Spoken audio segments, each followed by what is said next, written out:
Bismillahirrahmanirrahim. Assalamualaikum warahmatullahi wabarakatuh. Syukur alhamdulillah kita bertemu lagi di channel ini. Salawat serta salam selalu dan tetap tercurahkan kepada junjungan kita Nabi besar Muhammad sallallahu alaihi wasallam. Allahumma sholli ala sayyidina Muhammad wa ala ali sayyidina Muhammad. Doa dan harapan saya, semoga sahabat semua selalu diberikan kesehatan, dimudahkan segala urusannya, dan dilancarkan rezekinya. Amin ya rabbal alamin. Sahabat beriman yang dirahmati Allah, pada kesempatan yang berbahagia ini, saya mengajak sahabat semua untuk bernostalgia, mendengarkan tausiah yang sangat luar biasa dari guru kita, almarhum Kiai Haji Zainuddin MZ. Tentunya banyak sekali ilmu, hikmah, dan manfaat yang bisa kita jadikan pelajaran dalam kehidupan kita sehari-hari. Berikut ini mari kita simak bersama isi tausiah dari guru kita almarhum Kiai Haji Zainuddin MZ. Selamat mendengarkan. Saudara kaum muslimin rahimakumullah. Harta adalah amanat dan akan kita pertanggungjawabkan. Allah melebihkan rizki sebagian kita dari yang lain agar kita saling tolong menolong, bantu membantu. Nabi janjikan, siapa yang meringankan beban saudaranya muslim di dunia, Allah akan meringankan bebannya di akhirat nanti. Sebuah jaminan dari baginda Nabi.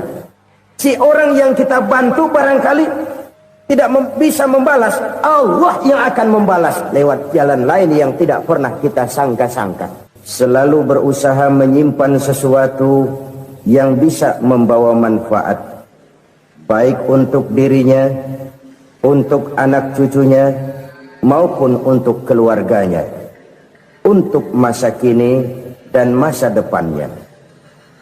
Kadang simpanan itu berbentuk uang, kadang berupa tanah, lain saat berbentuk pabrik, dan lain sebagainya.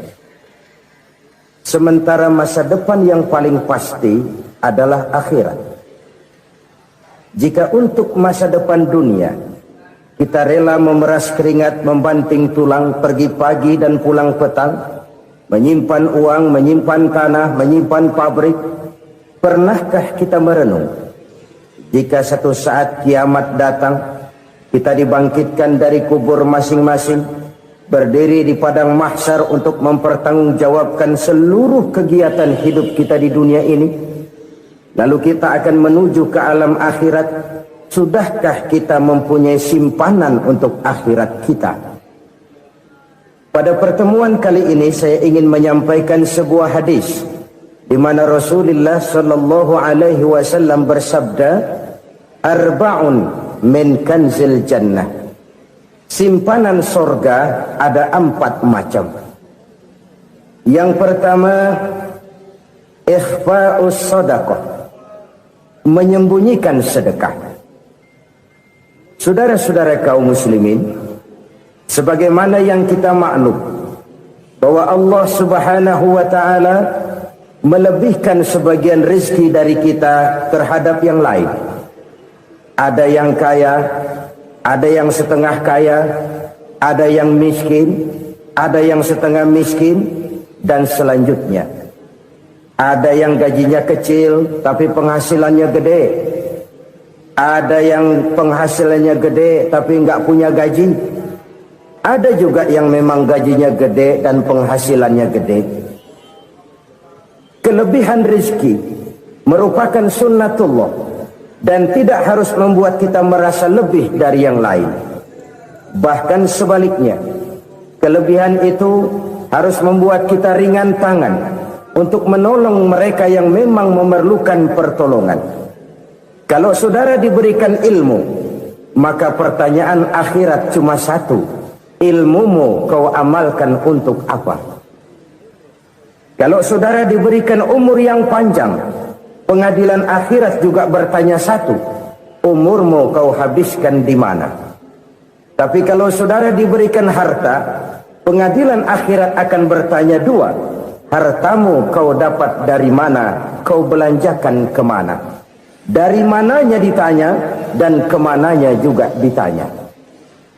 Oleh karena kita akan dimintakan pertanggungan jawab Maka amanah yang bernama harta ini harus kita gunakan dengan sebaik-baiknya.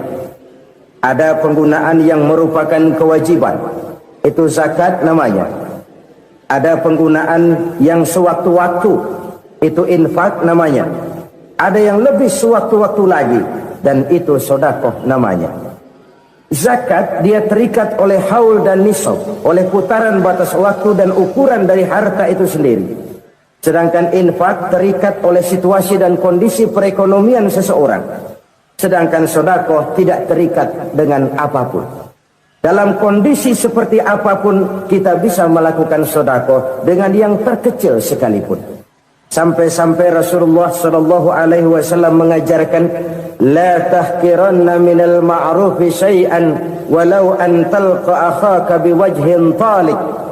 Atau ada hadis, tabassumuka fi wajhi akhika laka sedekah. Senyumanmu kepada temanmu adalah sedekah. Jadi untuk melakukan sedekah tidak harus dalam berbentuk uang.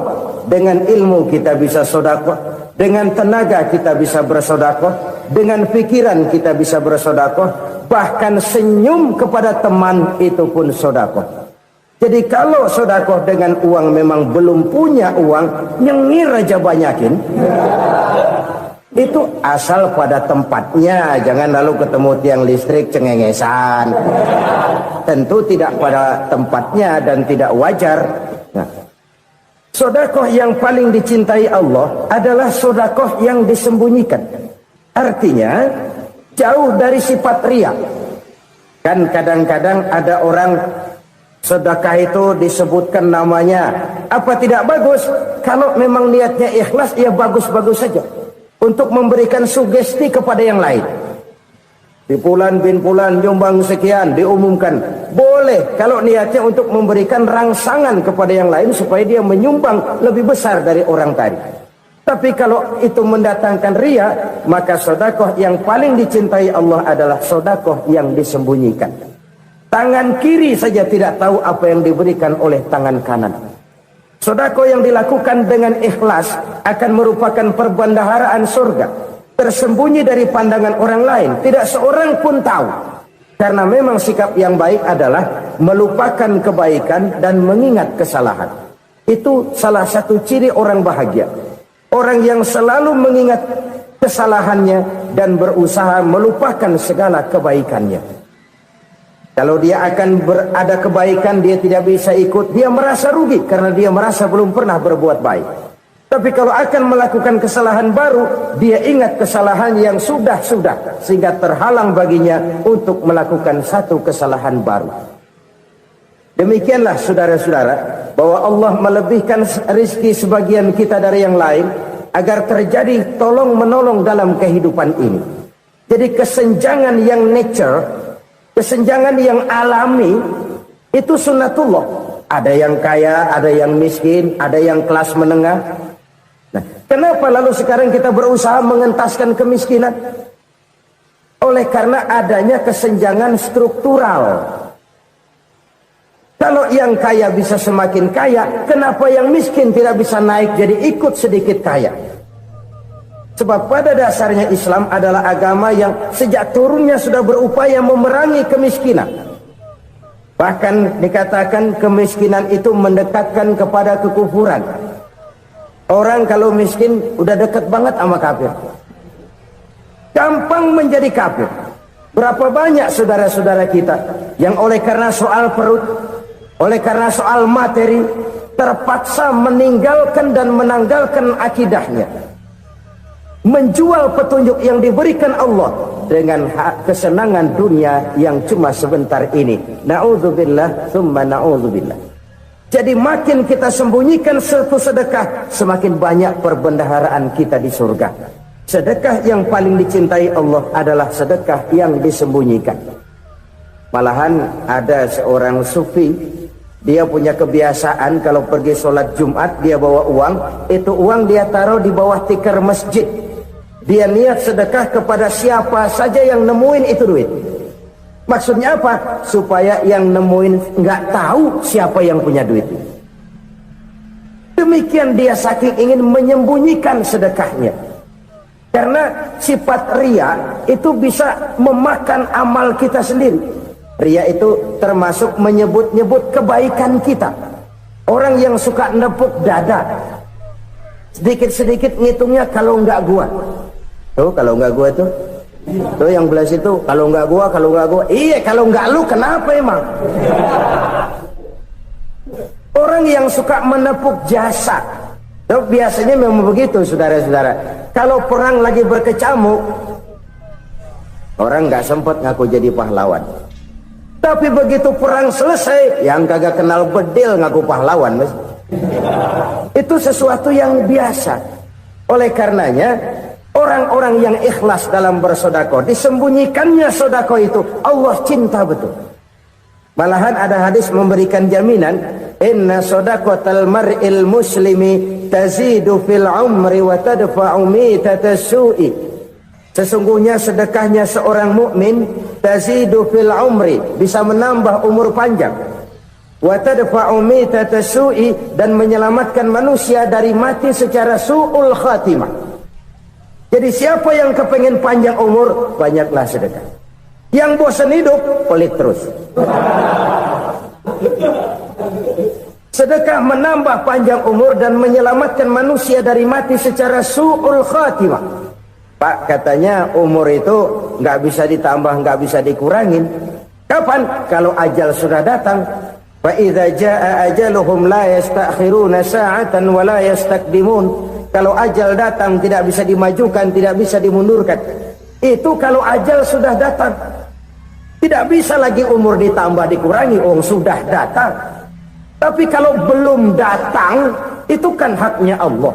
Mau ditambah, mau dikurangi, hak prerogatif Allah. Sebagai pencipta manusia, Allah maha kuasa dan maha mampu. Sedekah ini menambah panjang umur dan menyelamatkan manusia dari mati secara su'ul khatimah. Itu orang mati kan sama ya, kondisinya mati, nggak nafas. Tapi hakikat mati kan lain-lain. Ada yang mati itu husnul khatimah, baik akhirnya. Misalnya lagi ngaji mati, lagi sholat mati, lagi sedekah mati. Ini yang dinamakan dengan husnul khatimah, baik di akhirnya. Sebaliknya ada yang su'ul khatimah, jelek di akhirnya. Ini yang jadi catatan akhir. Lagi nyekek botol, mampus. Lagi banting kartu, modar. Su'ul khatimah, jelek pada akhirnya. Sedekah menyelamatkan manusia dari mati secara su'ul khatimah. Dan kita semua kepengen mendapat husnul khatimah, jauh dari su'ul khatimah. Oleh sebab itu yang bisa menyelamatkan kita dari penyakit itu antara lain adalah sedekah yang disembunyikan, yang dikerjakan dengan ikhlas karena Allah, tidak karena kepengen dipuji orang, tidak karena ingin dikatakan orang pemurah. Sebab orang dermawan itu orang yang memberi tanpa harus diminta. Kalau masih harus diminta, ya belum dermawan namanya, masih harus diminta. Kalau nggak diminta ya tulus, lolos, polos. Saudara-saudara kaum muslimin rahimakumullah, harta adalah amanat dan akan kita pertanggungjawabkan. Allah melebihkan rizki sebagian kita dari yang lain agar kita saling tolong menolong, bantu membantu. Nabi janjikan, siapa yang meringankan beban saudaranya muslim di dunia, Allah akan meringankan bebannya di akhirat nanti. Sebuah jaminan dari baginda Nabi. Si orang yang kita bantu barangkali tidak bisa membalas, Allah yang akan membalas lewat jalan lain yang tidak pernah kita sangka-sangka. Ada orang tanya, Pak, ini ada orang nyumbang masjid sambil marah-marah, bagaimana? Saya bilang sumbangannya aja ambil, marahnya jangan. Marahnya jangan diambil, itu urusan dia.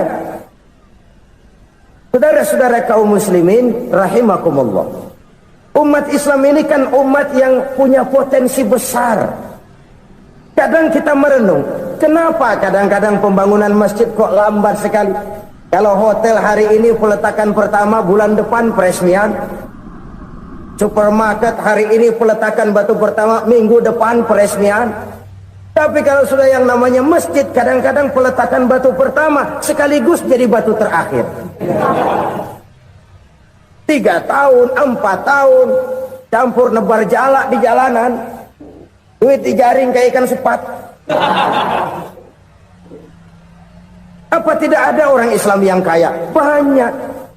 Apa tidak ada pengusaha muslim yang jadi konglomerat? Ada. Lalu yang belum banyak itu yang komit terhadap nilai-nilai agamanya. Akhirnya kita jatuh jadi umat yang lemah.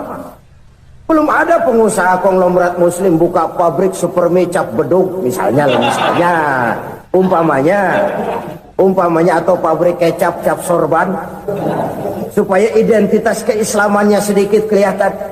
Kita jatuh jadi umat yang lemah karena potensi tidak terinventarisir dengan baik. Kita ini ibarat kompor yang cuma matengin nasi orang lain. Potensi kita dimanfaatkan oleh orang lain. Ukhuwah Islamiyah kita baru terbatas kepada silaturahmi.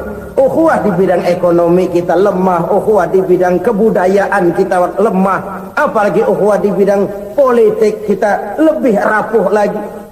Padahal ukhuwah itu adalah totalitas kehidupan manusia, menyangkut ipolek sosbud, memerlukan nilai-nilai ukhuwah.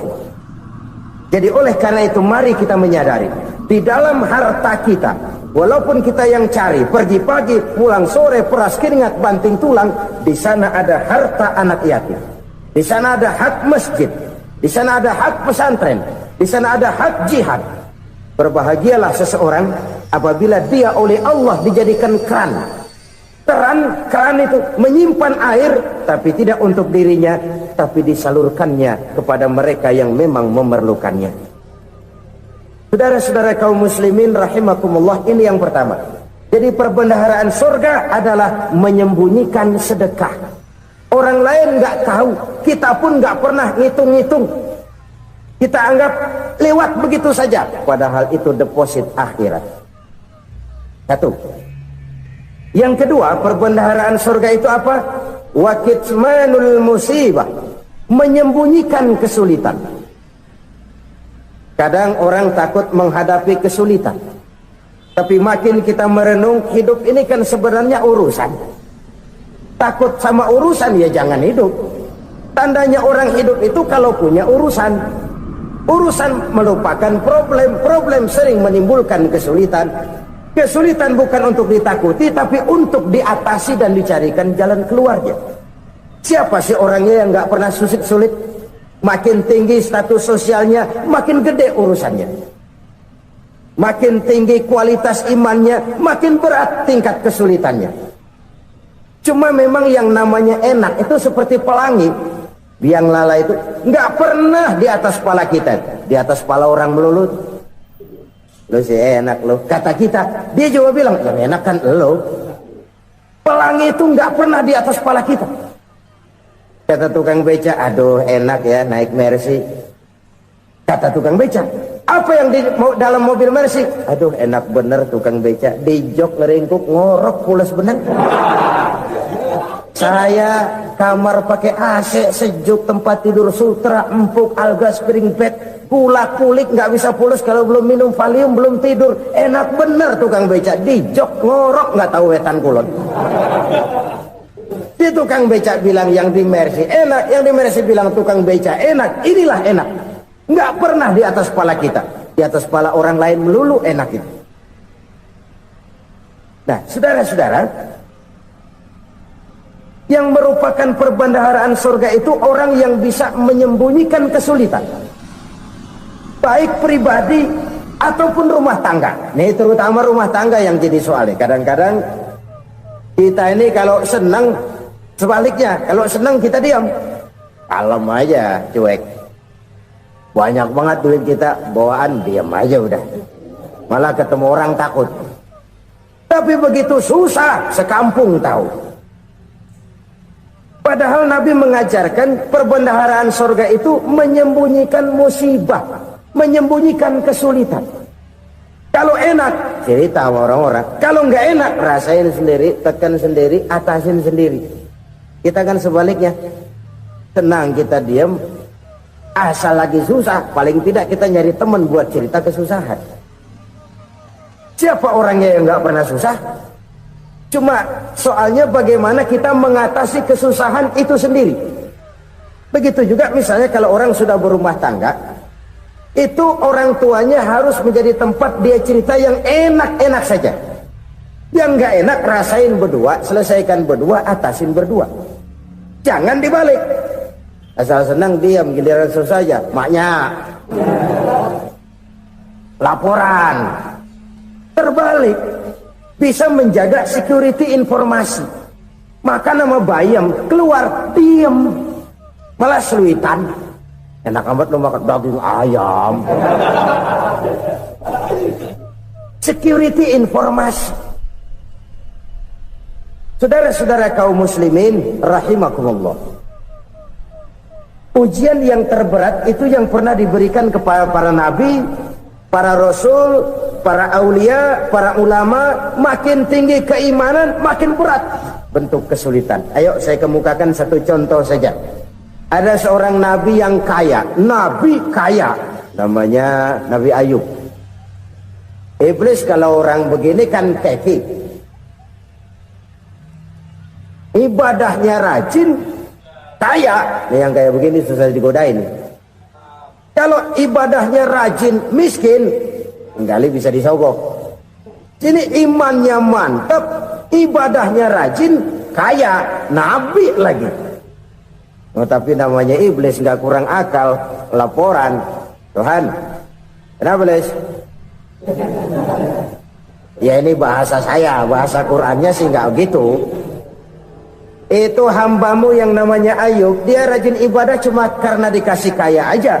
Coba kasih miskin dia, berhenti dia sembahyang. Ah, kamu bisa aja. Saya tahu Ayub itu hambaku yang ikhlas. Saya buktiin Tuhan, silahkan. Dibuktiinlah, iblis turun ke alam ini. Yang mula-mula dia lakukan, dia rusak sawah ladang Nabi Ayub. Dia binasakan binatang ternak Nabi Ayub. Sehingga dalam waktu singkat, jatuhlah Nabi Ayub dari orang paling kaya jadi orang paling miskin. Beliau masih ibadah di mihrab dalam masjid. Datang iblis. Saudara Ayub, ya, lagi ngapain? Ibadah. Nyembah Allah, nyembah Allah. Oh, percuma. Kenapa? Tuhan yang ente sembah nih, dia udah bikin miskin ente. Sawah ladang ente hancur lebur, binatang ternak binasa. Sekarang ente jadi orang paling miskin. Ngapain nyembah Tuhan kayak begitu? Tekor. Udah berhenti dah ibadah, berhenti ibadah. Ini iblis sama Tuhan laporannya lain, yang dikerjakan kepada Nabi Ayub juga lain. Benar begitu iblis kata Nabi Ayub? Iya, sawah ladang saya habis, buras. Binatang ternak saya binasa, binasa. Saya miskin, bangpak. Apa jawab Nabi Ayub? Bukan innalillahi, ya, ini hebat. Alhamdulillahillazi a'tani wa akhadha minni. Segala puji bagi Allah yang telah memberikan harta kepada saya dan sekarang mengambilnya lagi. Alhamdulillah. Allah yang ngasih, Allah yang ambil. Itu mah urusan Allah. Iblis cuman ibadah jalan terus, sujud lagi Nabi Ayub. Iblis seleher gondok banget. Dasar Nabi nggak mempan dia apa-apain. Miskin malah alhamdulillah. Allah yang ngasih, Allah yang ambil. Jadi kalau kita tidak komit, kita tidak terikat kepada kaya, miskin, senang, susah, apa yang bisa bikin kita susah? Jadikan kekayaan, kemiskinan, jadikan senang, susah sebagai anak buah yang bisa kita atur. Jangan kekayaan ngatur kita, jangan kemiskinan ngatur kita. Kita yang harus mengatur mereka. Senang, susah, kaya, miskin, bahagia, sengsara, jadikan itu anak buah yang bisa kita atur. Kalau sekarang kita kaya, lain saat boleh jadi kita miskin, semiskin-miskinnya. Allah yang ngasih, Allah yang ambil. Tenaga mana yang bisa menghalangi? Ibadah jalan terus. Iblis makin gondok. Dasar Nabi loh. Akhirnya apa? Nabi Ayub dikerjain, diberikan penyakit. Demi Sedemikian fatal penyakitnya. Bayangin, udah miskin sakit. Masya Allah. Miskin sakit. Sakitnya nggak lama, kira-kira 16 tahun. Istrinya 3, 2 mental minta ceraiin. Ngerawatin laki bengek begini. Senang belum tentu, susah udah pasti nih. Cerai aja, cerai dah. Cerai. Tinggal satu Siti Rahmah yang setia menemani beliau. Sesetia-setianya hati perempuan. Satu saat Siti Rahmah bilang, "Bang, iya, abang kan Nabi, Bang. Lalu, namanya Nabi kan doanya jarang meleset, Bang. Maksud kamu minta kenapa sih sama Tuhan biar abang sembuh baik dah, Bang?" Siti Rahmah, "Iya. Saya sakit berapa tahun sih dah?" 16 tahun, Bang. "Sebelum ini saya sehat berapa tahun?" "Ya kira-kira 60 tahun, Bang." "Nah, coba ente banding-bandingin, Rahmah. Saya dikasih sehat 60 tahun, dikasih sakit 16 tahun. Sudah nggak sabar mau doa kepada Allah minta sembuh. Saya malu kepada Allah.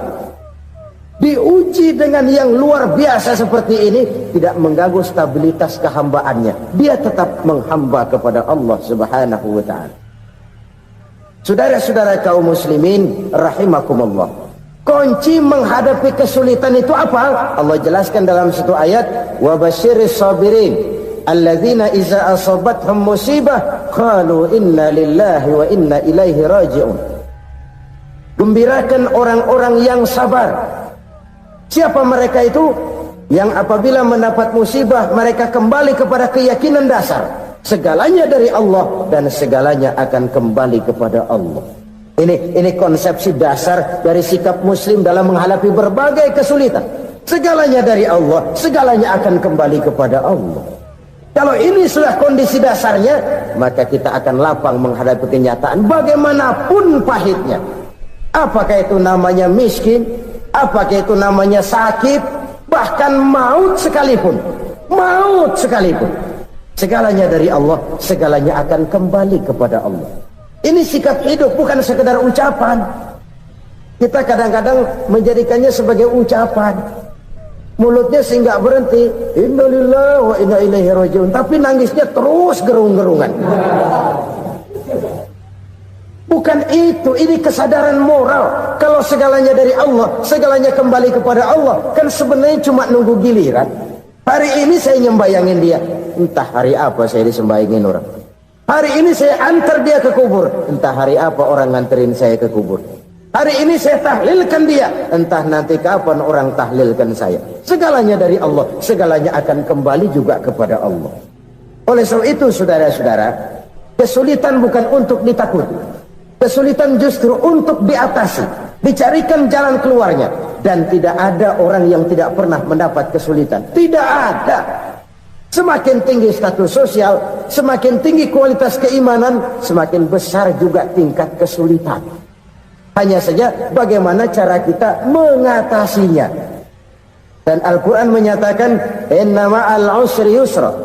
Di balik kesulitan itu pasti ada kemudahan. Roda itu berputar. Karena itu Rasulullah sallallahu alaihi wasallam mengingatkan kepada kita, "Ta'arraf ila Allahi fir raha ya'rifka fis syiddah." Ingatlah kepada Allah di waktu kamu senang, supaya Allah ingat kepada kamu di waktu kamu susah. Kalau waktu senang kita ingat kepada Allah, kita susah, Allah tidak akan meninggalkan kita. Tapi kalau waktu senang kita jauh dari Allah, sujud tidak sempat, dengan masjid jauh, ketika senang kita lupakan Allah, nanti begitu kita susah, Allah lupakan kita, dan itu menyakitkan. Oleh karena itu orang-orang tua kita dulu bilang, kalau lagi sehat ingat-ingat lu bakal sakit nanti. Kalau lagi kaya ingat-ingat satu saat kita bakal jatuh miskin. Bahkan kalau lagi muda ingat-ingat kita bakal tua. Dan yang terpenting kalau lagi hidup ingat-ingat kita bakal mati. Saudara-saudara kaum muslimin rahimakumullah. Jadi yang kedua yang merupakan perbendaharaan surga, menyembunyikan musibah. Saudara-saudara kaum muslimin rahimakumullah. Hal ketiga yang merupakan perbendaharaan surga adalah wasilatur rahmi, orang yang suka bersilaturahmi. Sebagaimana yang kita maklum bahwa manusia adalah makhluk yang disebut zon politika, makhluk sosial yang tidak mungkin hidup sendiri-sendiri. Betapa dan siapapun kita memerlukan orang lain. Bodoh betul manusia kalau tinggal di tengah masyarakat tapi tidak mau bermasyarakat, merasa hebat sendiri, pintar sendiri, gagah sendiri, kaya sendiri. Mungkin kalau mati juga ngubur sendiri. Jangankan kita di sini, di sorga saja Nabi Adam waktu sendirian bengong melulu, mondar mandir. Allah tegur dam sepi dam. Ya ini kalau bahasa saya. Iya Tuhan, sepi ini nggak ada coret-coretan pisan ini. Diciptakan Siti Hawa baru anteng Nabi Adam. Itu di surga. Cobalah. Umpamanya saudara tinggal di Jakarta nih. Kayak bener. Apaan aja di Jakarta punya saudara deh. Jembatan Semanggi ambil. Monas, Buntel bawa pulang. Hotel-hotel ambil semua. Cuman tinggal di Jakarta sendirian. Apa enaknya? Betapa dan siapapun kita perlu orang lain. Tidak ada seorang pun yang bisa memenuhi kebutuhan hidupnya secara sendiri-sendiri. Nah, Islam telah menyelamatkan manusia dari ras diskriminasi, mengikat manusia dengan persaudaraan yang berlandaskan kepada akidah. Karena itu dianjurkan bersilaturahmi. Bahkan Nabi menyatakan, man arada ayyubsata lahu fi rizqihi wa yunsa'a fi atharihi falyasil rahimah. Siapa yang kepengen diluaskan rezekinya dan dipanjangkan usianya, banyaklah ia bersilaturahmi. Siapa yang kepengen dimudahkan rezekinya, hendaknya ia banyak bersilaturahmi. Kalau banyak teman, kesulitan kan paling tidak ada tempat cerita. Udah susah sendirian, kita pikirin diri, nggak ada tempat tukar pikiran. Cepet banget sama bengek. Dilawan sendiri.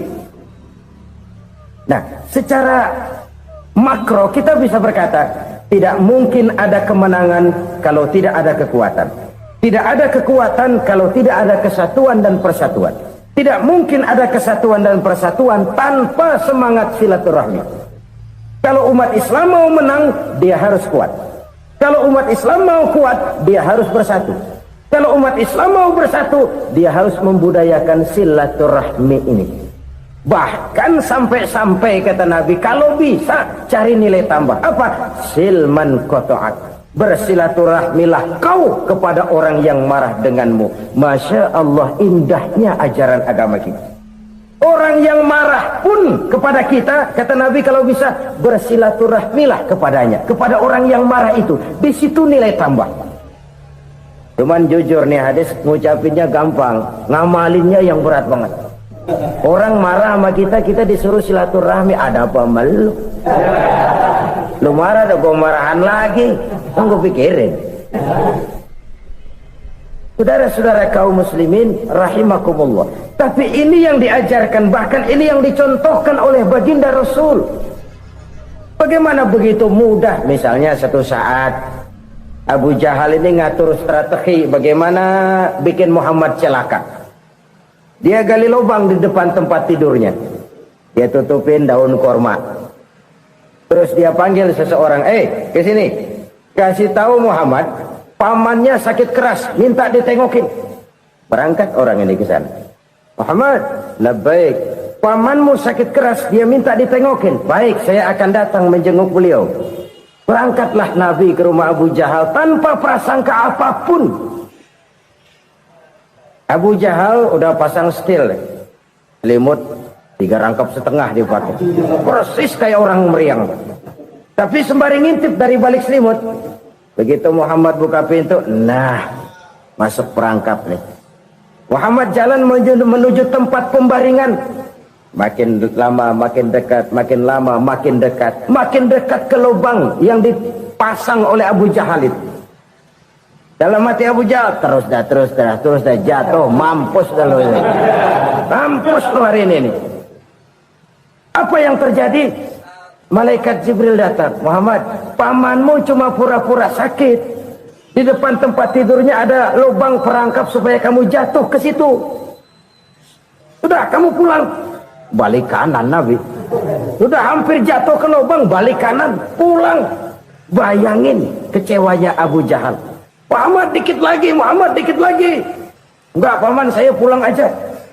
Emosi bangun dari tempat tidur, enggak sadar kalau lagi pura-pura sakit. Lompat ngejar Nabi, dia lupa dengan lubang yang dia gali. Usrak, nyemplung sendiri ke dalam lubang.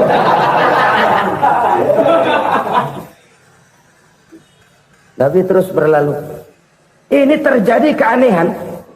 Jatuh ke lubang yang dia gali itu sebenarnya nggak terlalu dalam ya, antara 3-4 meteran lah. Tolong saya jatuh ke lubang ini. Datanglah pelayan-pelayannya itu. Angkat saya dari sini. Oh, yang ngulurin tambang. Satu gulung, belum juga nyampe itu tambang. Kurang, beli lagi ke warung. Sambung, ulur lagi, nggak juga bisa sampai. Wah, ini kerjaan Muhammad ini. Tolong, siapa salah seorang kamu ke rumah Muhammad, kasih tahu encangnya kecebur. Minta ditolongin.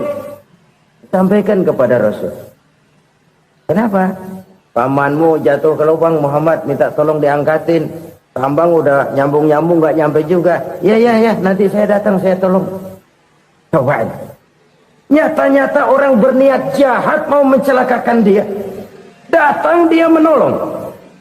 Ini yang disebut air tuba dibalas air susu ya ini. Bukan sebaliknya. Air tuba dibalas air susu. Paman, kecebur ya? Iya Muhammad, tolong ini. Pegang tangan saya. Nabi ulurkan tangannya. Nyampe. Dipegang oleh Abu Jahal. Diangkat ke atas. Sampai atas. Apa kata Abu Jahal? Sihirmu memang hebat Muhammad. Udah ditolongin dikata sihir. Yang enak kita kemplang kan itu orang begitu. Urusan apa? Tapi inilah akhlak. Kalau bisa kamu bersilaturahmilah dengan orang yang marah kepadamu sekalipun. Orang marah kita tetap baik. So, kalau kita berbuat baik sama orang yang memang baik, rasanya sih biasa-biasa aja. Orang baik kita baik lagi, ya draw aja, belum ada nilai tambah di situ. Baru ada nilai tambah kalau kita bisa berbuat baik kepada orang yang nyakitin kita. Itu namanya kita setingkat di atas dia. Dia sakitin kita, kita berbuat baik sama dia. Dia pelit sama kita, kita baik sama dia. Dia marahin kita, kita deketin dia. Di situ kita punya nilai tambah. Jadi siapa yang ingin diluaskan rezekinya kata Nabi dan dipanjangkan umurnya, hendaklah ia banyak-banyak bersilaturahmi. Sederhana sebenarnya silaturahmi, tapi silaturahmi membangkitkan semangat kesatuan dan persatuan. Kesatuan dan persatuan melahirkan kekuatan. Dalam matematika 1 ditambah 1 pasti 2. Tapi di tengah masyarakat, 1 orang takut ditambah 1 orang takut, hasilnya jadi 2 orang setengah berani. Kenapa setengah berani? Karena udah berdua. Tadi pan takut sendirian. Kalau dia kumpul turu-turu takutlah jadi berani. Kita yang lemah, kita yang tidak berdaya, kita yang miskin, kalau mau kompak bersatu, apa yang nggak bisa kita kerjain? Apalagi tinggal di kota besar, pilihan cuma 2. Bertahan atau minggir. Bertahan atau minggir. Untuk bisa bertahan harus mampu bersaing. Untuk mampu bersaing harus punya keahlian. Keahlian harus ditunjang dengan pendidikan, ditambah oleh kekompakan sebagai umat. Udah miskin mencar mulu, orang injak kita. Orang nggak pandang urusan apa malu. Oleh karena itu, silaturahmi pada hakikatnya merupakan roh dari ukhuwah yang diajarkan oleh agama kita. Bagaimana Islam menyelamatkan masyarakat manusia dari ras diskriminasi, mengikat manusia, dan tidak ada persaudaraan yang lebih indah selain persaudaraan yang diikat dengan nilai-nilai akidah. Sepanjang orang di jalan Allah, itulah saudara kita. Keluar dia dari jalan Allah, selesailah persaudaraan sampai di situ. Karena itu, kalau ingin menyimpan sesuatu di surga, banyaklah bersilaturahmi. Datang ke rumah ini, datang ke rumah itu, dan lain sebagainya. Itu simpanan kita di akhirat nanti. Ini yang ketiga. Saudara-saudara, yang keempat, perbendaharaan surga itu apa? Wa qawlu la hawla wa la quwwata illa billah. Ucapan la hawla wa la quwwata illa billah. Ibadah kan ada yang berat, modalnya besar. Bangun masjid berat, modalnya besar. Bangun rumah sakit berat, modalnya besar. Ada ibadah yang berat, tapi modalnya ringan. Misalnya puasa.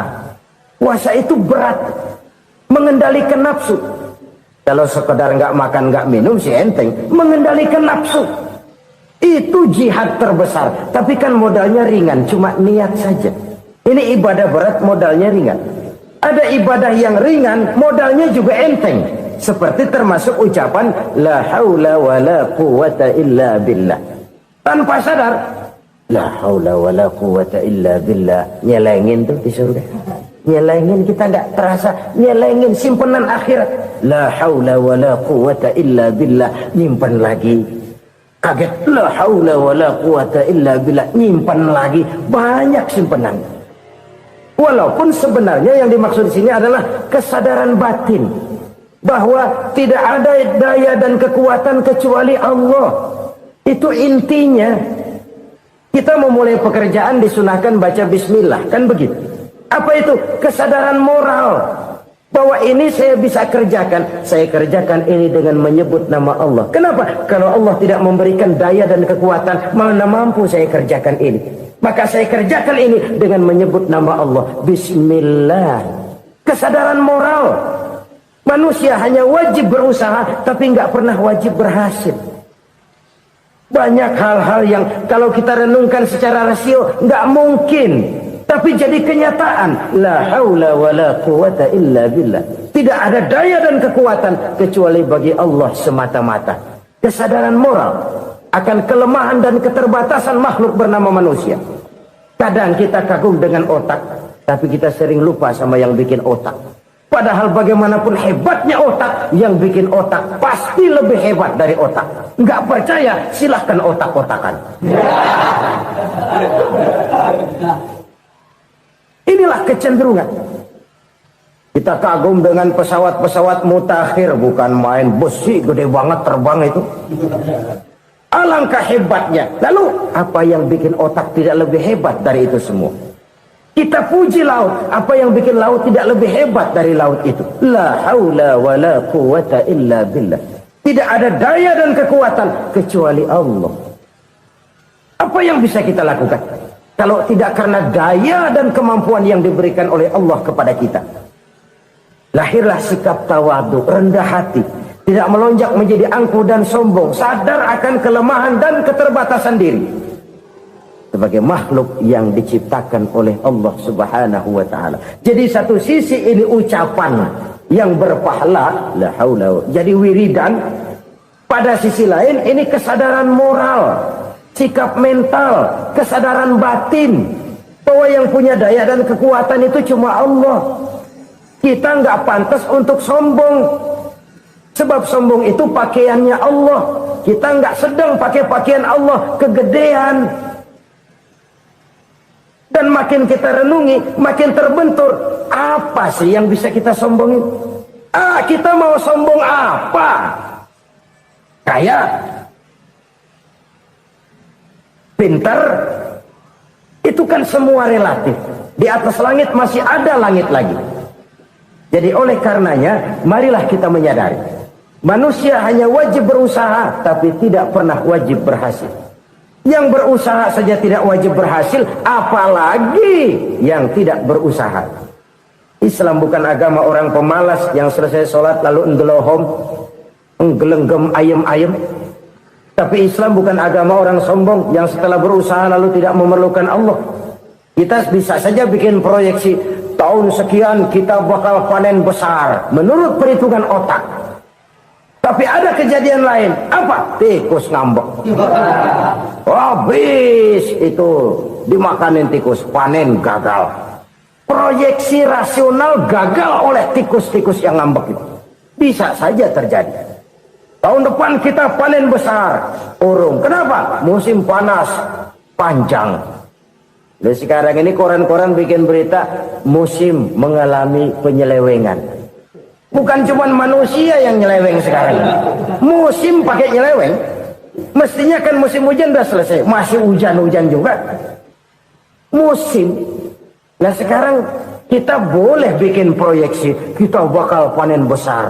Tahu-tahu musim panas panjang, sawah retak, air kering.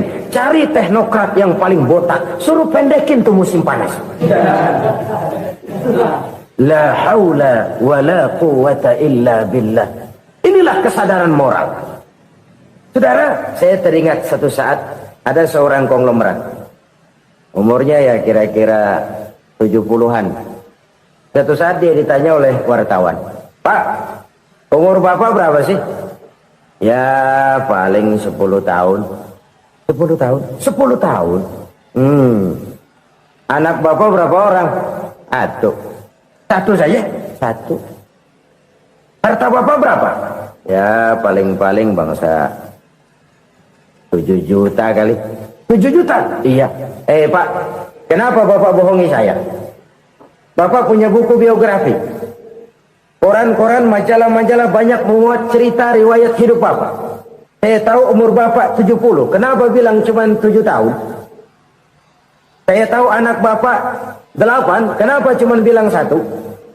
Saya tahu harta Bapak miliaran, mungkin triliunan. Pabrik di mana-mana, bank di mana-mana. Kenapa bilang uang Bapak cuma 7 juta? Nah, kata si konglomerat tadi, kamu benar nak, kamu benar. Umur saya kalau jumlahnya memang 70 nak. Cuman ingat-ingat saya, baru 7 tahun terakhir ini saya sujud. Baru 7 tahun terakhir ini saya berusaha dekat dengan Allah. Saya laksanakan perintahnya, saya jauhi larangannya. 7 tahun inilah rasanya yang ada nilainya di hadapan Allah. Yang 63 tahun matong, kelabu, kelem umur gue. Habis untuk maksiat, untuk munkarat. Maka ketika ditanya tadi, umur saya 7 tahun itu. Oh begitu Pak. Oh iya. Lalu anak Pak. Anak Bapak kan 8. Kenapa bilang cuma 1? Nah, kalau jumlah hitungannya memang anak saya 8. Tapi dari 8 orang ini rasanya cuma 1 nih yang bakal jadi buah hati, belahan jantung, pelanjut cerita, penerus sejarah, bakal jadi anak soleh yang akan mendoakan saya. Cuma 1 rasanya anak saya ini yang bakal jadi buah hati saya, besar-besaran saya, yang akan mendoakan di kubur saya, yang akan mendoakan di akhirat saya. Yang 7 orang mana? Masya Allah, yang 1 tenggeng, yang 1 nyekek botol mulu, yang 1 nggak karu-karuan. Makanya saya bilang 1 anak saya yang akan bisa mendoakan saya. Oh begitu Pak. Iya. Nah harta Pak, harta Bapak kan triliunan. Pabrik Bapak di mana-mana. Uang Bapak hampir di tiap bank-bank besar. Kenapa bilang cuma 7 juta? Betul kau nak. Harta saya kalau jumlahnya memang miliaran, triliunan mungkin. Tapi yang saya ingat baru 7 juta tuh yang saya belanjakan di jalan Allah. Saya nyumbang masjid, saya santuni yatim piatu, saya bantu pembangunan pesantren, saya bantu pembangunan rumah sakit Islam. Itu yang akan saya bawa pulang ke akhirat, yang 7 juta itu. Yang triliunan itu nanti akan diperebutkan oleh anak-anak saya sebagai waris saya. Jadi harta saya 7 juta itu yang bakal nemenin saya di akhirat, yang akan saya bawa pulang jadi teman saya. Saudara-saudara kaum muslimin, jangan-jangan orang tua itu adalah kita-kita ini. Jangan-jangan kita-kita ini adalah orang tua itu. Jangan-jangan itu potret dari diri kita masing-masing. Dari sekian umur yang diberikan Allah, berapa tahun yang ada nilainya di hadapan Allah? Dari sekian anak-anak yang merupakan amanah, berapa yang akan mendoakan kita sebagai orang tuanya menjadi anak soleh? Dari sekian banyak harta yang diberikan Allah, berapa yang akan kita bawa pulang menghadapnya nanti, yang kita belanjakan di jalan Allah? Ini sebuah potret kehidupan. Karena itu kita kembali kepada la haula wa la quwata illa billah. Kita wajib berusaha, kita wajib berikhtiar. Selebihnya, segala daya dan kekuatan hanya milik Allah saja semata-mata. Satu kesadaran batin dari setiap pribadi muslim. Setelah ia berusaha dan berikhtiar, ia menyerahkannya kepada Allah Subhanahu wa ta'ala. Jadi satu sisi ini merupakan wiridan ucapan yang mengandung pahala, pada sisi lain ini merupakan sikap batin dari seorang muslim di dalam ia menghadapi realitas kehidupan ini. Saudara-saudara kaum muslimin rahimakumullah, kalau ini kita jadikan satu basis kehidupan, maka ini akan menyelamatkan manusia dari kemungkinan tergelincir menjadi orang yang lupa diri dan lupa darat. Subhanallah, sangat luar biasa yang sudah disampaikan oleh guru kita almarhum Kiai Haji Zainuddin MZ. Sahabat beriman yang dirahmati Allah, tetaplah di channel ini karena kajian ini belum selesai dan masih banyak lagi hal-hal menarik yang akan disampaikan oleh guru kita almarhum Kiai Haji Zainuddin MZ. Maka dari itu mari kita lanjutkan kembali. Selamat mendengarkan. Sebab itu Imamul Ghazali berpesan, jadidis safinah fa innal bahra amiq wa khuziz zad fa inna safara ba'id wa khaffifil hamla fa innal hamla sadid.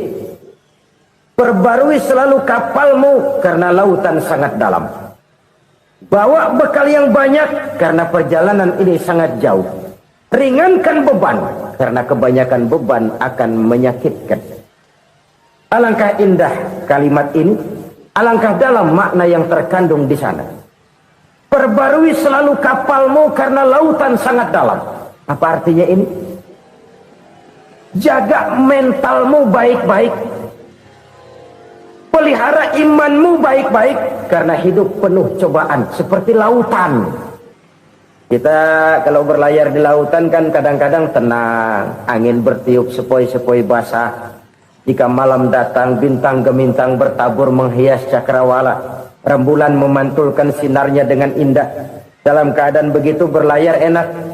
Tapi lain saat ombak menggunung, halilintar menyambar, angin topan bertiup. Berapa banyak sudah saudara-saudara kita yang tenggelam di lautan dunia tanpa sadar bahwa dia belum sampai kepada pantai yang akan dituju.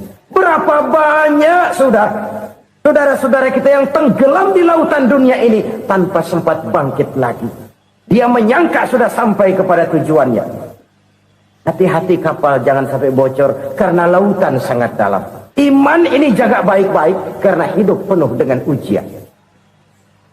Wa khuziz zad fa inna safara ba'id. Bawa bekal yang banyak karena perjalanan sangat jauh. Saudara mau ke Bandung, bawa duit. Saudara mau ke Surabaya, banyakkan lagi duitnya. Saudara mau ke Mekah, gepokan, iketan tuh duit nggak lembaran lagi. Makin jauh perjalanan, makin banyak bekal yang harus kita bawa. Kalau saudara dari Jakarta mau ke Surabaya, kagak bawa duit berangkat juga, itu sih bukan berani namanya, nekat. Sampai Surabaya belum tentu, sengsara di jalan udah pasti. Kenapa? Nggak bawa bekal berangkat.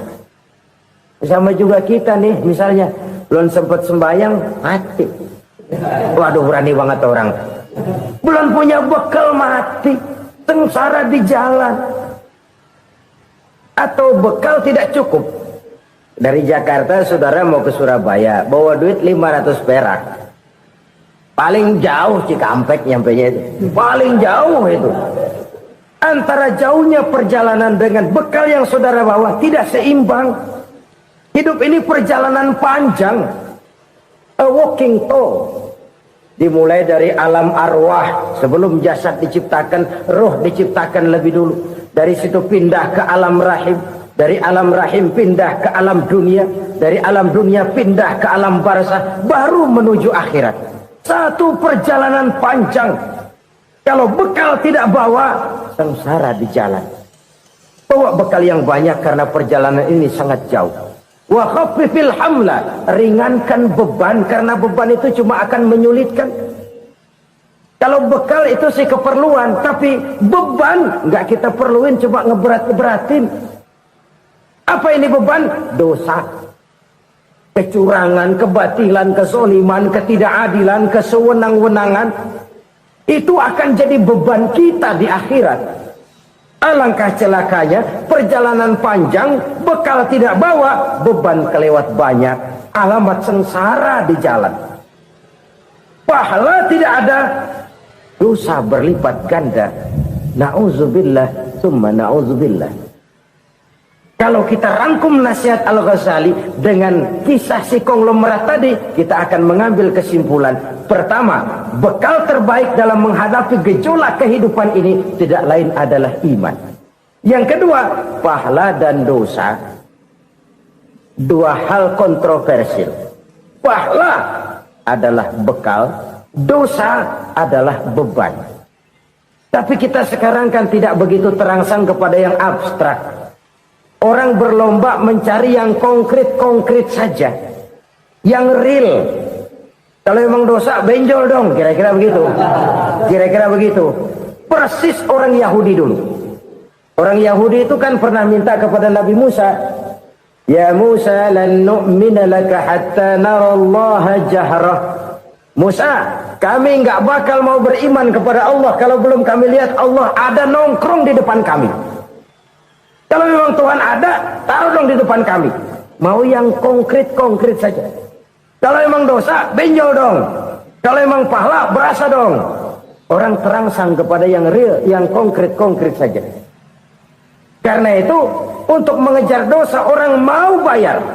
Tapi untuk mengejar pahala, walaupun tidak bayar, orang segan.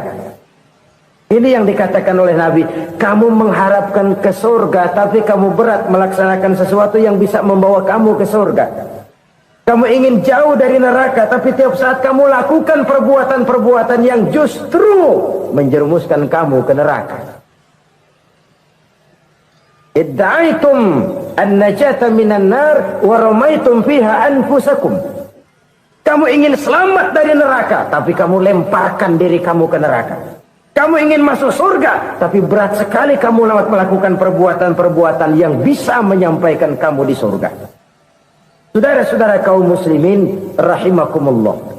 Jadi hal keempat yang merupakan perbendaharaan surga adalah la haula wa la quwwata illa billah. Satu sisi ini merupakan ucapan yang memperberat timbangan akhirat. Pada sisi lain ini merupakan sikap hidup seorang muslim. Kesadaran batin yang sangat dalam bahwa tidak ada daya dan kekuatan kecuali Allah. Dan itu kita simbolkan pada saat memulai pekerjaan dengan Bismillah, dengan menyebut nama Allah. Satu kesadaran moral, saya hanya bisa melakukan ini karena diberikan daya dan kekuatan oleh Allah. Lahirlah sikap tawadu, rendah hati, tidak melonjak menjadi angkuh dan sombong. Saudara-saudara, sampai sini dulu jumpa kita kali ini. Semoga 4 perbendaharaan surga ini dapat kita lakukan, yang kelak akan merupakan bekal kita di kemudian hari nanti. Amin ya rabbal alamin. La ilaha illallah, bahwa tidak ada Tuhan yang perlu disembah selain daripada Allah subhanahu wa ta'ala. Ini hakikatnya merupakan inti daripada ajaran rasul-rasul terdahulu. Kenapa? Seluruh rasul bersumber dari satu sumber yang sama, yaitu dari Allah subhanahu wa ta'ala. Maka prinsip ajaran ketuhanan yang mereka bawa tentu saja sama. Nabi Adam mengajarkan la ilaha illallah. Nabi Nuh mengajarkan la ilaha illallah. Cuma tentu sambungannya Nuh Rasulullah. Nabi Ibrahim mengajarkan la ilaha illallah, Ibrahim Rasulullah. Nabi Musa mengajarkan la ilaha illallah, Musa Rasulullah. Bahkan Nabi Isa mengajarkan la ilaha illallah, Isa Rasulullah. Dan Nabi Muhammad mengajarkan la ilaha illallah, Muhammadur Rasulullah. Akhlak manusia kepada Allah dengan menanamkan tauhid. Jadi kalau ingin berakhlak yang benar kepada Allah, jaga tauhid, pegang teguh akidah. Saudara-saudara kaum muslimin rahimakumullah. Lawan daripada tauhid adalah kufur. Kufur bisa 2. Bisa kufur iman, bisa kufur nikmat. Kufur itu sifatnya, kafir itu orangnya. Ada orang kufur iman, Dan ini merusak akhlak kepada Allah Subhanahu wa ta'ala. Kufur iman itu kadang-kadang bentuknya syirik, orangnya disebut musyrik. Kufur iman itu kadang-kadang bentuknya nifaq, orangnya disebut munafik. Kufur iman itu kadang-kadang bentuknya riddah, orangnya disebut murtad. Ini merupakan jenis daripada kufur-kufur iman dan tergelincirnya manusia daripada akhlak kepada Allah Subhanahu wa ta'ala. Benar, di zaman sekarang kita tidak menyembah berhala. Memang di zaman sekarang kita tidak menyembah patung. Iya, kita tidak berkeyakinan Tuhan lebih dari satu. Tapi kadang-kadang akhlak kita kepada Allah sering lentur dan luntur, sering bergoyang dan tergoncang, sering kena erosi dan polusi. Bahwa kita tidak menyembah Latta, Uzza, Manat dan Hubal seperti masyarakat jahiliyah dahulu, memang.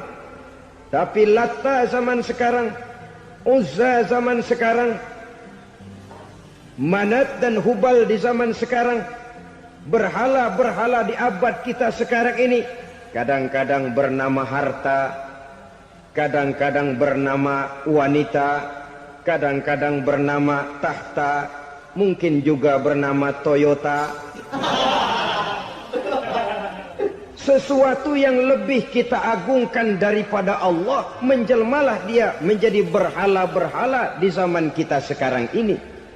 Manakala kita di kantor sudah lebih takut kepada kepala bagian kita daripada kepada Allah, maka Tuhan kita barangkali adalah kepala bagian kita.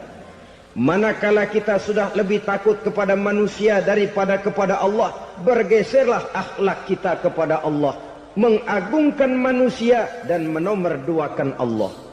Maka di zaman sekarang akhlak kita kepada Allah sering kena erosi, sering kena polusi. Mungkin karena sulitnya lapangan kerja, tingginya tensi ekonomi, persaingan hidup yang makin tajam, sulitnya mencari lapangan kerja, orang kadang-kadang nekat, sedikit pertimbangan, picik pandangan, mudah melakukan potong kompas, sehingga terjadilah perbuatan-perbuatan yang memelencengkan akhlak kita kepada Allah Subhanahu wa ta'ala. Kadang-kadang terjebak mempercayai selain daripada Allah. Kadang-kadang terjebak di dalam mengagungkan yang selain daripada Allah lebih dari yang seharusnya. Terkenalah akhlak kita kepada Allah jaringan-jaringan erosi dan polusi. Kufur sebagai lawanan daripada tauhid merupakan sifat daripada orang yang tidak berakhlak kepada Allah. Bentuknya pertama bisa syirik. Syirik itu artinya meyakini ada Tuhan lain selain daripada Allah. Itu yang namanya syirik. Jadi percaya Tuhan ada, cuman Tuhannya kelebihan. Itu yang disebut syirik, dan itu merupakan cerminan dari akhlak yang rusak kepada Allah Subhanahu wa ta'ala. Berkeyakinan Tuhan lebih dari satu, berkeyakinan bahwa Tuhan itu beranak atau diperanakkan, atau mengagungkan sesuatu sama dengan Allah, atau menjadikan yang selain Allah sebagai tujuan akhir daripada perjalanan kehidupan ini, maka itu sudah terjebak kita dalam musyrik. Dan syirik satu dosa yang tidak berampun. Bahasa kasarnya, yang namanya syirik itu jenis bapak moyangnya dosa. Saudara-saudara, sebab itu saya pesan, kalau memang terpaksa, biasanya yang tinggal di kota-kota besar itu kalau tidak kepengen dosa kan susah. Kalau terpaksa harus bikin dosa, cari yang kecil-kecil saja, yang kira-kira taubatnya gampang. Umpamanya pulang sholat Jumat nukar sendal, umpama, yaitu jelas dosa. Tapi dosa yang taubatnya agak mudah. Jangan sampai terjebak ke dalam syirik. menyekutukan Allah. Kalau sudah menyekutukan Allah, Allah dimadu, murka benar Allah kepada kita. Innallaha la yaghfiru ayyushraka bih wa yaghfiru ma duna dzalika liman yasha.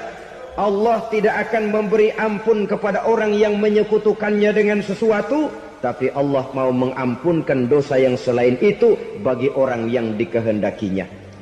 Jadi orang-orang yang sudah terjebak syirik, menyekutukan Allah, meyakini ada Tuhan lain selain daripada Allah, meyakini Tuhan beranak atau diperanakkan, bagaimanapun baiknya mereka di dunia, bagaimanapun sosial jiwanya, bagaimanapun pemurah tangannya memberikan santunan dan pertolongan kepada orang lain, kalau sudah syirik, seluruh nilai kebaikannya akan tidak ada gunanya lagi. Karena tidak ada tempat nilai kebaikan itu bergantung. Sedangkan kita berbuat baik agar diterima oleh Allah. Kalau Allahnya marah kepada kita, siapa yang akan menerima nilai kebaikan itu sendiri? Ini bentuk yang pertama. Yang nyata-nyata menyembah berhala, syirik. Yang nyata-nyata beriktikad Tuhan lebih dari satu, syirik. Atau yang tersamar. Yang tersamar itu yang sering jadi penyakit kita. Saya sejak ada perkutut ini di rumah, perkutut. Saudara-saudara, yang merusak akhlak kepada Allah, yang merusak tauhid setelah syirik, bisa juga berbentuk nifak. Nifak itu sifatnya, orang yang punya sifat nifak disebut munafik. Asal katanya dari nafakun. Nafakun itu satu lubang yang punya dua muka, seperti goa, ada tempat masuk, ada tempat keluar. Maka munafik orang yang punya dua muka. Kalau bahasa kita, pandai bermain minyak di atas air. Manis jika berhadapan, balik belakang lain bicara. Sehingga apa yang dinamakan nifak, kata Imam Ali Al-Jurjani dalam kitab ta'rifatnya, izharul imanu bil lisan wa kitmanul kufri bil qalbi. Menyatakan, menampakkan iman dengan lidahnya, tapi menyembunyikan kekafiran dalam hatinya. Dengan kata lain, lidahnya mah iman, hatinya mah kafir. Padahal hati itu yang dilihat, padahal hati itu yang dinilai. Kenapa lidahnya mengaku iman? Ya mungkin karena kepepet, mungkin karena kepentingan, mungkin karena ingin mencari kelemahan orang, lalu dia pura-pura beriman. Tapi sesungguhnya hatinya kufur. Ini merupakan penyakit munafik. Dan terus terang, menghadapi orang munafik jauh lebih berat daripada menghadapi orang kafir. Kenapa? Munafik ini kan musuh dalam selimut. Mau dibilang musuh nyata-nyata, apalagi di zaman Rasul ya, ketika periode Madinah, berat sekali menghadapi orang munafik. Mau dibilang kafir, kalau ketemu assalamualaikumnya medok juga. Mau dibilang mukmin, di belakang ngegerundel, nyari-nyari penyakit, nyari-nyari lantaran, mencari-cari gara-gara. Kalau kafir jelas kafirnya, kalau musyrik jelas musyriknya. Tapi munafik, di depan kita dia mengaku beriman, di belakang kita dia caci maki kita. Maka demikian rupa watak orang munafik, Allah benci betul. Sampai dalam Quran orang munafik itu divonis innal munafikin fid darkil asfal minan nar. Orang-orang munafik di dasar jurang neraka yang paling bawah, keraknya neraka. Saudara-saudara kaum muslimin rahimakumullah. Sebab munafik sangat berbahaya. Membahayakan umat, membahayakan agama. Di depan kita mereka ngaku pura-pura beriman. Kalau pidato luar biasa, memuji agama setinggi langit. Menampakkan seolah-olah dia orang yang dekat dengan agama. Saudara-saudara, agama penting, agama mutlak. Tapi yang ngomong begitu agamanya apa? Remeng-remeng. Cuma sekedar lipstick, cuma sekedar dekorasi, cuma sekedar kamuflase buat ngibuli orang lain. Dia mengaku beragama, mengatakan agama mutlak, menganggap agama penting, seolah-olah memperhatikan benar tentang tatanan kehidupan beragama, tapi sebenarnya di hatinya tidak lebih berkecamuk penyakit-penyakit kufur. Maka sifat munafik ini termasuk menodai tauhid, artinya merusak akhlak kita kepada Allah Subhanahu wa ta'ala. Sifat yang ketiga yang juga merusak akhlak kita kepada Allah dinamakan riddah. Riddah itu sifatnya, orang yang punya sifat riddah disebut murtad. Murtad keluar dari Islam. Keluar dari Islam tentu tadinya di dalam Islam. Oleh satu perbuatan dia bisa menjadi murtad. Misalnya tadinya dia iman benar kepada Allah, tapi melarat. Kadang-kadang sehari masak, 3 hari libur. Akhirnya oleh kesulitan ekonomi dia tidak kuat. Ada yang menawarkan kebaikan, dibawain supermi, dibawain obat-obatan, diberikan beras. Goyah imannya. Keluar dia dari Islam, ikut agama orang yang memberikan pertolongan kepadanya, memilih kesenangan sebentar dengan mengorbankan kebahagiaan yang kekal. Maka orang semacam itu riddah sifatnya, murtad orangnya, keluar dari Islam. Dan yang menyebabkan kita murtad bukan cuma orang nyata-nyata memproklamirkan diri keluar dari Islam tapi lalu mengikuti agama orang lain. Bukan cuma itu. Mengakui ada Rasul lagi sesudah Nabi Muhammad bisa menyebabkan kita murtad. Mengingkari nikmat Allah bisa menyebabkan kita murtad. Meyakini semua agama benar bisa menyebabkan orang menjadi murtad. Meragukan kesempurnaan dan kelengkapan Al-Quran bisa menyebabkan orang jadi murtad. Mengingkari sunnah bisa menyebabkan orang menjadi murtad. Banyak hal-hal yang bisa mendatangkan penyakit riddah dan membuat pelakunya menjadi murtad. Dan ini menodai akhlak kita kepada Allah Subhanahu wa ta'ala. Itu tadi kufur iman, saudara-saudara. Nyata-nyata mengingkari Allah, baik dalam bentuk syirik, nifak, ataupun riddah. Kufur yang kedua dinamakan kufur nikmat. Apa itu kufur nikmat? Sitru ni'matil mun'im au ya'malu fi mukhalafatil mun'im.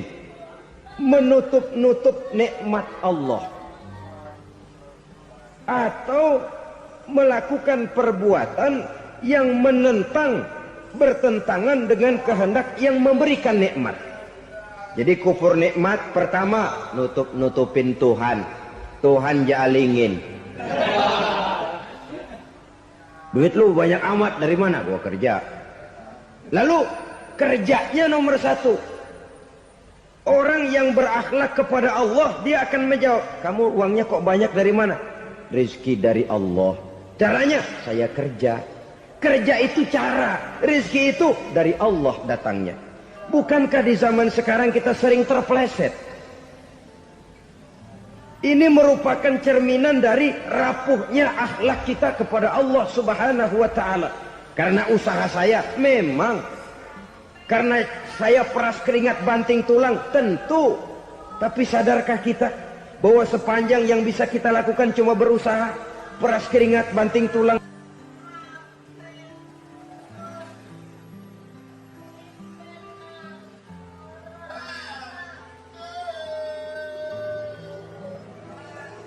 Soal rizki, soal jodoh, soal maut, kitakah yang mengatur? Kitakah yang menentukan? Subhanallah. Manusia sungguh tidak berdaya menghadapi 3 hal paling pokok ini. Rezeki, kita cuma bekerja. Kitakah yang menentukan? Tidak. Kita berusaha saja, rezeki belum pasti dapat. Apalagi kalau kita tidak berusaha. Jangan terjebak dalam fatalisme. Belum perang udah nyerah. Emang dasar rezeki datangnya dari Tuhan, gak usah kerja, dan ntar juga kalau dia datang. Dari mana datangnya? Kerja saja belum tentu dapat rezeki, apalagi kalau tidak kerja. Yang jelas usaha perlu kepastian, itu urusan Allah. Ini akhlak kepada Allah Subhanahu wa ta'ala. Jodoh juga begitu. Kita berusaha, kita berupaya, Allah menghendaki lain, lain jadinya. Maut juga begitu. Siapa sih yang pengen ngadepi maut? Siapa sih yang pengen mati? Siapa sih yang pengen ketemu malaikat Israel? Tidak seorang pun kalau ditanya, kecuali mereka yang putus asa ya. Kalau otaknya masih normal, mau mati mesti belakangan dulu udah dikit. Tapi yang satu itu saudara, kalau dia sudah datang, tenaga mana yang bisa menolak? Kalau dia sudah berkunjung, kekuatan mana yang bisa menghindar? Kalau dia sudah ingin bertemu, kemana kita bisa melarikan diri? Manusia sepanjang yang dia lakukan hanya berusaha, tapi kepastian, ketentuan dari Allah Subhanahu wa ta'ala. Orang yang kufur nikmat, nutupin Allah. Dia merasa rezekinya adalah mutlak peras keringatnya. Seolah-olah Allah nggak punya peranan apa-apa di situ. Oh, ini kan saya bisa rumah begini karena saya kerja keras. Oh, ini mobil saya begini saya kerja keras. Peras keringat banting tulang keras.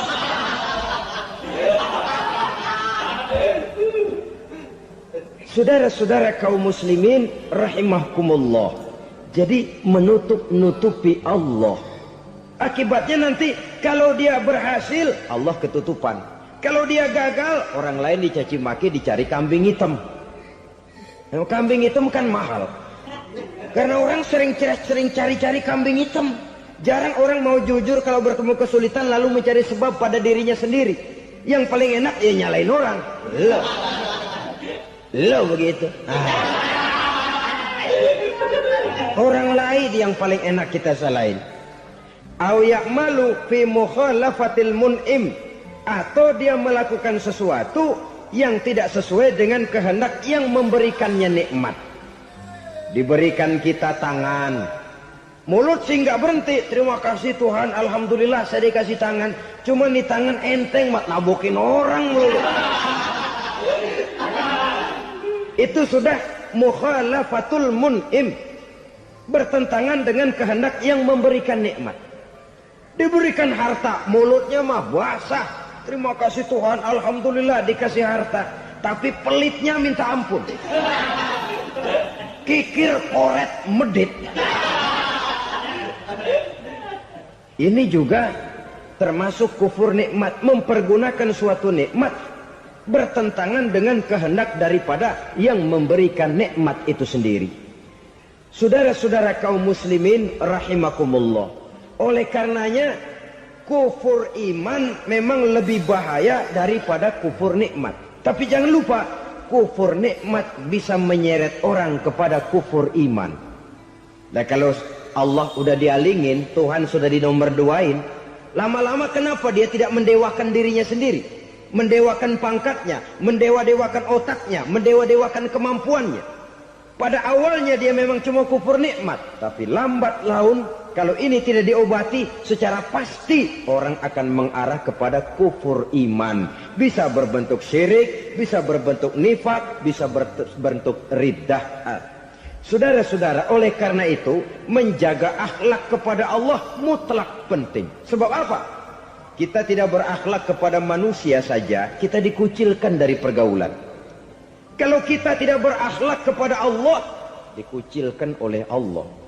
Hadis qudsi menyatakan, man lam yashkur ala na'ma'i wa lam yasbir ala bala'i falyakhruj min tahtis sama'i falyatlub rabban siwaya.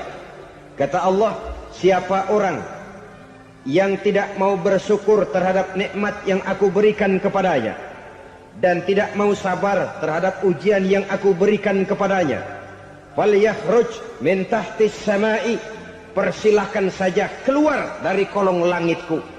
Waliyatlub rabban siwaya, tolong cari Tuhan lain selain daripada aku. Murka Allah, diusir, cuman gak kedengeran aja. Siapa yang tidak mau syukur terhadap nikmatku, siapa yang tidak mau sabar terhadap ujian yang aku berikan kepadanya, persilahkan keluar dari kolong langitku ini, cari Tuhan lain selain aku. Langit Tuhan yang punya, Tuhan kita lawan. Diusir dari kolong langit, mau pindah ke kolong mana?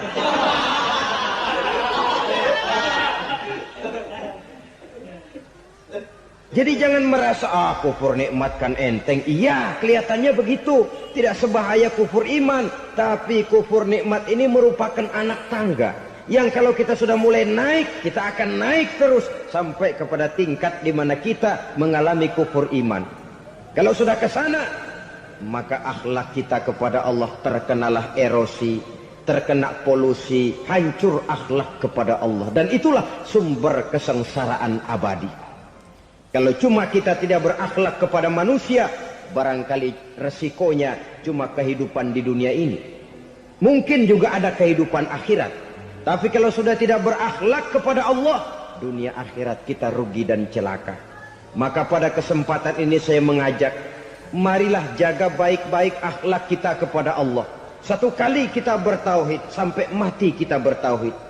Satu kali la ilaha illallah, jangan tergelincir lagi kita keluar daripada kalimat itu. Satu kali kita bertuhankan Allah, jangan bertuhan yang lain selain daripada Allah. Jangan sekutukan Allah.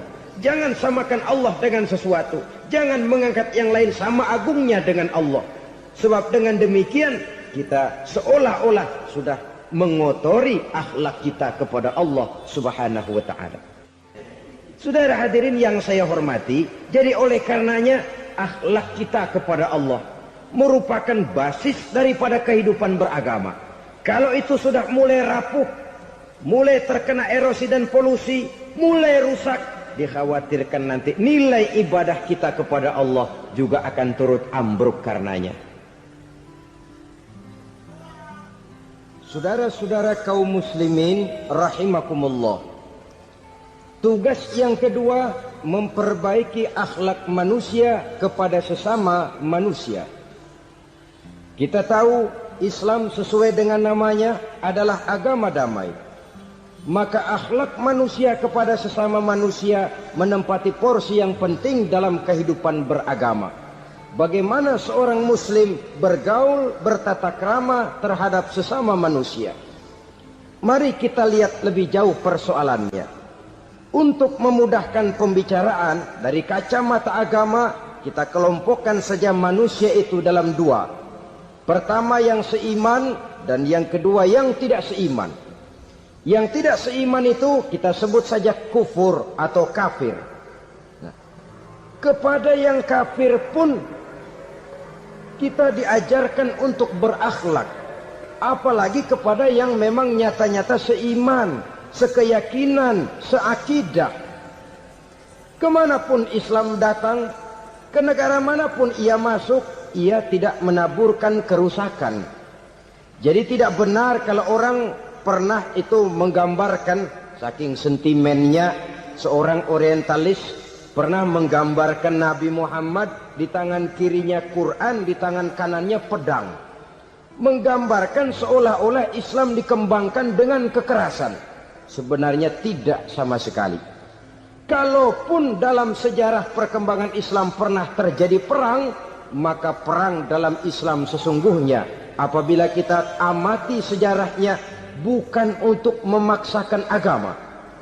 Karena memang agama tidak bisa dipaksakan. Tetapi justru untuk mempertahankan agama dari segala macam hambatan, rintangan, hinaan dan fitnahan. Tapi kemanapun yang jelas Islam masuk, dia tidak pernah membuat kekacauan, kerusuhan ataupun penghancuran. Candi Prambanan bahkan dipugar, gereja-gereja tidak ada yang dihancurkan oleh umat Islam. Kenapa? Islam agama damai. Soal agama, soal lakum dinukum waliyadin, la ikraha fid din, qad tabayyana ar-rusdu minal ghayy. Tidak ada paksaan dalam beragama, sebab nyata yang benar dengan yang tidak benar. Belum pernah ada orang kafir masuk ke perkampungan orang Islam lalu dikejar-kejar, diteriakin kafir, kafir, sunatin.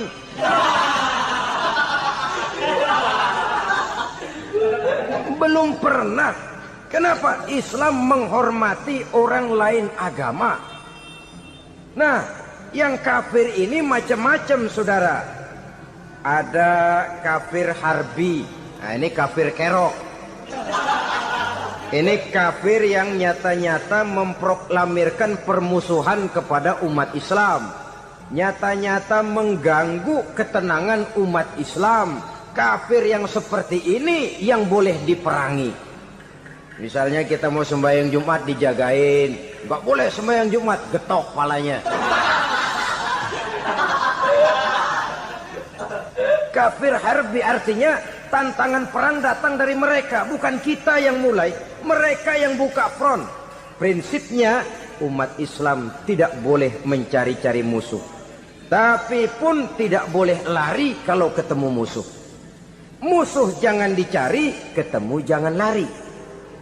Karena itu kesan seolah-olah umat Islam ini teroris, umat Islam ini destroyer, umat Islam ini sering menimbulkan keonaran, kerusakan.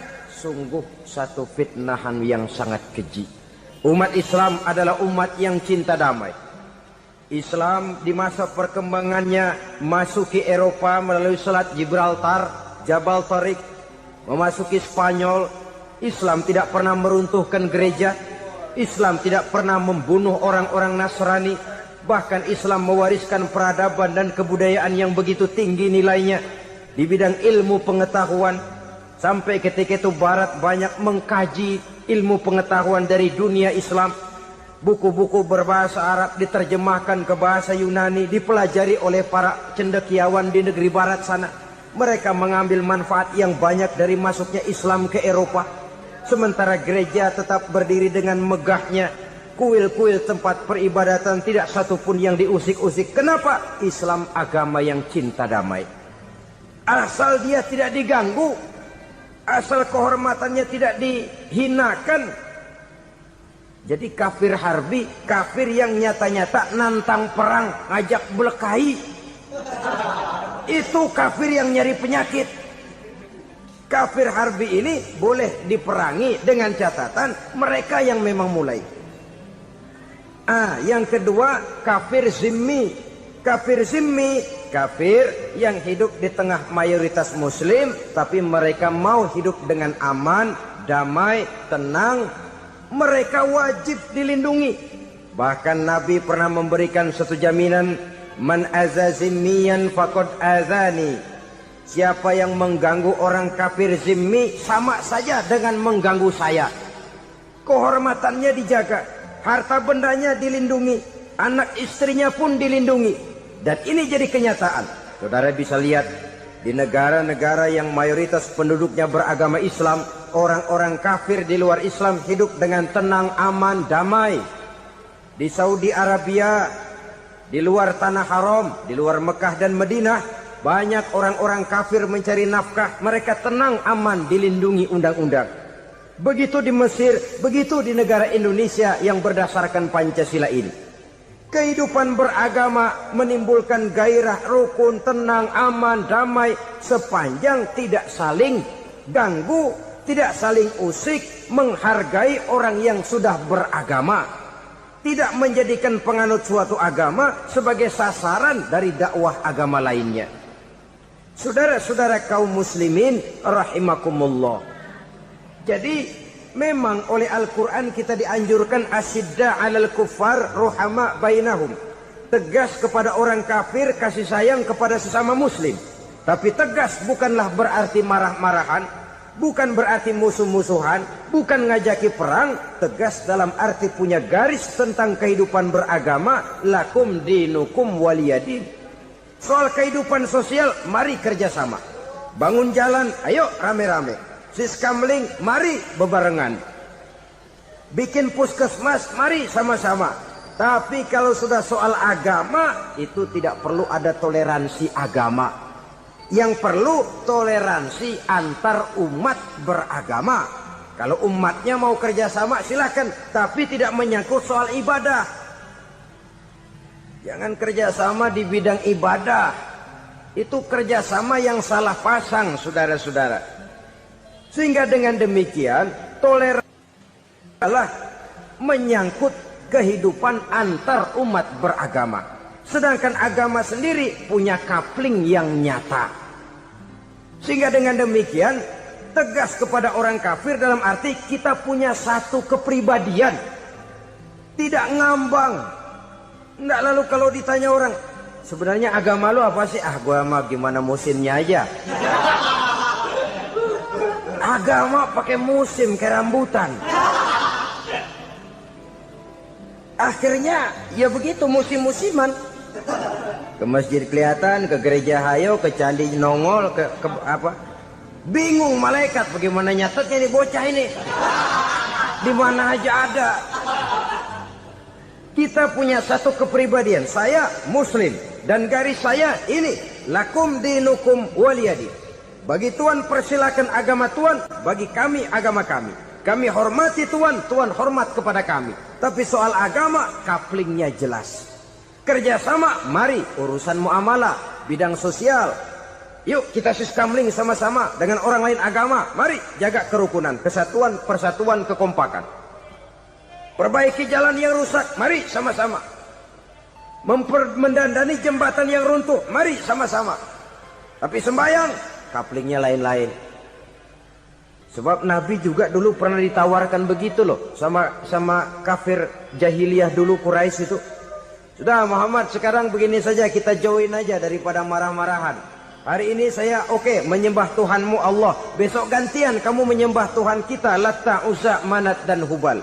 Turun, qul ya ayyuhal kafirun la a'budu ma ta'budun. Soal ibadah kaplingnya jelas, tidak boleh dicampur adukkan. Sebab kalau tidak, kita akan mulai kehilangan identitas diri. Dan disitulah krisis kehidupan keyakinan beragama dimulai. Dari krisis identitas. Hujan gede kan mulainya gerimis dulu. Di mana-mana ya gerimis dulu. Gerimis makin lama makin gede. Kita akan mulai dengan kehilangan identitas diri. Dari sana nanti kita malu mengakui keislaman kita. Kalau orang Islam malu mengakui keislamannya, ini kan ironi, menyedihkan. Ngakui Islamnya saja malu. Menonjolkan keislamannya malu. Tidak ada rasa bangga beragama. Padahal ini modal dasar. Hanyalah dengan rasa bangga beragama kita lalu konsekuen. Bangga yang tidak konsekuen, wah pokoknya kan gua kan Islam, agama yang paling benar. Tapi hidupnya sendiri jauh dari tuntunan Islam. Itu bangga yang tidak beralasan. Bangga yang tidak perlu dibanggakan sebenarnya. Kebanggaan yang membuat kita konsekuen dan dekat dengan kehidupan beragama. Jadi dengan demikian saudara-saudara, kepada non-muslim kita juga harus berakhlak.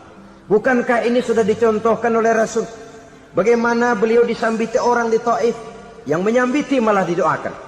Bagaimana Suraqah mau membunuh beliau, malah Suraqah didoakan. Bagaimana Abu Jahal dan Abu Lahab saking mangkalnya. Ini Abu Jahal pernah gali lubang di kamarnya sendiri, di depan tempat tidurnya. Setelah dia gali lubang, ditutupin pakai keraras korma. Lalu dia tarik selimut, belagak meriang. Dia pesan pesuruhnya, bilangin Muhammad encangnya meriang. Pamannya sakit, minta ditengokin. Nabi dengan segala husnuzonnya berangkat nengokin. Abu Jahal dari balik selimut ngintip. Ah, itu dia Muhammad, itu dia tuh. Dia tuh, masuk Dani, masuk. Mulai di jalan, senang Abu Jahal. Ah, terus dah. Begitu ke pelosok, masuk ke lubang, gue pendem terus dah. Memang niatnya mau mencelakakan Nabi.